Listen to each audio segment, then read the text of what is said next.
दोस्तों आज हम पढ़ने वाले क्लास 11 की एक बहुत ही प्यारी कहानी जिसका नाम है ईदगाह, जिसके लेखक मुंशी प्रेमचंद जी है। इस कहानी में ईद के दिन की खुशी और एक बच्चे हमीद के अपनी दादी अमीना के प्रति प्यार को दिखाया गया है। तो चलिए दोस्तों हम कहानी शुरू करते हैं। रमजान के 30 रोजे के बाद ईद का दिन आता है। गांव में हर तरफ चहल पहल होती है। सभी लोग ईदगाह जाने की तैयारी कर रहे हैं। कोई अपने कपड़े पहन रहा है तो कोई बैलों को चारा पानी दे रहा है। बच्चे बहुत उत्साहित थे और बार बार अपने पैसे गिन रहे हैं ताकि मेले में खिलौने और मिठाई खरीद सके। हामिद भी बहुत खुश है, हालांकि वो गरीब है और उसके माँ बाप नहीं है। वो अपनी दादी अमीना के साथ रहता है। हामिद के पास सिर्फ 30 पैसे है। उसके पास अच्छे कपड़े और जूते नहीं है, सिर्फ एक पुरानी टोपी है। हामिद ईदगाह जाने वाला है। दादी को चिंता है कि वह अकेला इतना लंबा रास्ता कैसे तय करेगा, लेकिन हामिद उन्हें तसल्ली देकर अपने दोस्तों के साथ ईदगाह की ओर चल पड़ता है।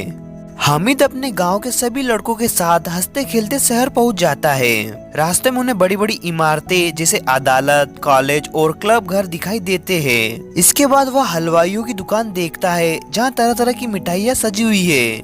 आगे चलकर ईदगाह आता है जो घने इमली के पेड़ों की छाया में बना हुआ है। यहाँ अमीर गरीब सभी बराबर होते हैं। सब एक साथ नमाज पढ़ते हैं, एक साथ झुकते और खड़े होते हैं। यह भाईचारे का बहुत सुंदर दृश्य होता है। नमाज के बाद सभी आपस में गले मिलते हैं और खुशियाँ मनाते हैं। इसके बाद बच्चे मिठाई और खिलौनों की दुकानों की तरफ जाते हैं। मेले में हिंडोला भी होता है जहाँ एक पैसे में 25 चक्कर मिलते हैं। महमूद, मोहसिन, नूर और सम्मी मजे से हिंडोले पर चढ़ते हैं, लेकिन हमीद दूर खड़ा बस देख रहा है। वह अपने 3 पैसों में से एक भी पैसा इस तरह खर्च नहीं करना चाहता। बच्चे दुकान से सिपाही, भिश्ती और वकील जैसे खिलौने खरीदते हैं, लेकिन हमीद को ये मिट्टी के खिलौने पसंद नहीं आते क्योंकि ये गिरते ही टूट जाते हैं। इसलिए वह कोई खिलौना नहीं खरीदता और सोचता है कि उसके पैसों का सही उपयोग होना चाहिए।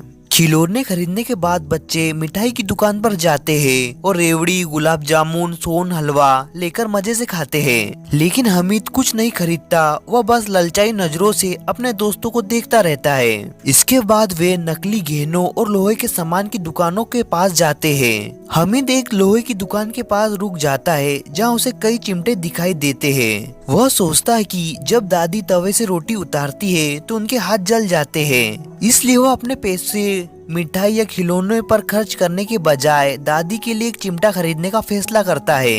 इसी बीच उसके दोस्त शरबत पी रहे होते हैं, लेकिन कोई भी हामिद को नहीं पूछता, जिससे उसे बुरा लगता है। हामिद ने दुकानदार से चिमटे का दाम पूछा तो वह 5 पैसा बताता है, लेकिन हामिद 3 पैसे देने की बात करता है और दुकानदार उसे चिमटा दे देता है। जब हामिद चिमटे को कंधे पर इस तरह रखता है मानो इसके पास कोई बंदूक हो और अकड़ता हुआ अपने दोस्तों के पास पहुंचता है। जब मोहसिन और महमूद ने हामिद के चिमटे का मजाक उड़ाया और कहा कि यह कोई खिलौना नहीं है, तो हामिद ने उन्हें समझाया कि चिमटा भी खिलौना ही है। कंधे पर रखो तो बंदूक, हाथ में लो तो फकीरों का चिमटा मंजोरे यानी बजाने वाले वाग की तरह भी काम आ सकता है।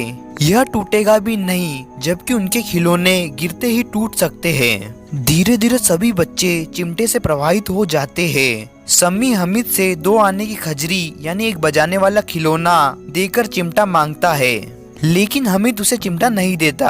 अब सबको चिमटा पसंद आ गया था, लेकिन कोई उसे खरीद नहीं सकता था क्योंकि उनके सारे पैसे खर्च हो चुके थे और वे मेले से दूर आ गए थे। रास्ते में महमूद को भूख लगी तो उसके पिता ने उसे केला दिया। महमूद ने हामिद को भी केला खिलाया क्योंकि वह हामिद के चिमटे से बहुत प्रभावित हो गया था। बाकी बच्चे मुंह ताकते रह गए। 11 बजे सभी बच्चे गांव पहुंचते हैं। मोहसिन की बहन ने उसके हाथ से भिश्ती यानी खिलौना छीन लिया और खुशी से उछली, लेकिन भिश्ती गिरकर टूट गया। नूरे का वकील खिलौना भी मिट्टी में गिरकर टूट गया। जब हामिद घर पहुंचा तो दादी अमीना ने चिमटा देखकर पूछा, यह कहाँ से लाया?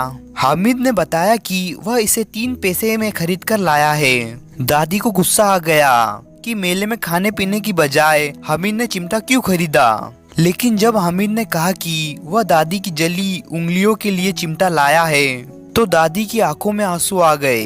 वह गदगद होकर हामिद को दुआएं देने लगी क्योंकि हामिद को उनकी कितनी चिंता थी। दोस्तों वीडियो अच्छा लगे तो इस वीडियो को लाइक कीजिए और चैनल को सब्सक्राइब कीजिए। Thank you for watching.